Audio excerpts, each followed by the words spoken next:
हज़रत उतबा ग़ुलाम रहमतुल्लाह अलैह कहते हैं कि मैं बसरा के जंगल में जा रहा था। मैंने जंगली लोगों के चंद खेमे देखे जिनकी खेती वहाँ थी। उन खेमों में से एक खेमे में एक मजनूना लड़की थी। मैंने उसको सलाम किया। उसने मेरे सलाम का जवाब न दिया।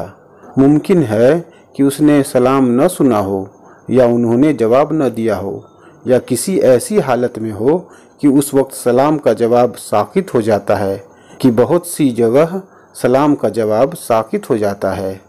और चंद शेर पढ़े जिनका तर्जुमा यह है, वे जाहिद और आबिद फलाह को पहुँच गए जिन्होंने अपने मौला की रज़ा के लिए अपने पेटों को भूखा रखा। उन्होंने रातों को अपनी आँखों को जगाया। उनकी सारी रात ऐसी हालत में गुजरती है कि वे मुशाहदा करते रहते हैं। उनको हक़ ताला शानुहु की मोहब्बत ने ऐसा हैरत में डाला है कि दुनियादार उनको मजनू समझते हैं। हालांकि ज़माने के सबसे ज़्यादा अक्लमंद लोग यही हजरात हैं, लेकिन इनको इनके अहवाल ने बेचैन कर रखा है। उतबा रहमतुल्लाह अलैह कहते हैं कि मैं उस मजनूना के करीब गया और मैंने पूछा कि यह खेती किसकी है। कहने लगी कि अगर सही सालिम रही तो हमारी है। मैं उसके बाद दूसरे खेमों की सैर करता रहा। इतने में ज़ोर की बारिश शुरू हो गई और आसमान से ऐसा मूसलाधार पानी पड़ा गोया मशकों का मुंह खुल गया। मैंने सोचा कि उस मजनूना को देखूं, वह बारिश के मुतालिक क्या कहती है। इसमें तो सारी खेतियां बर्बाद हो गईं।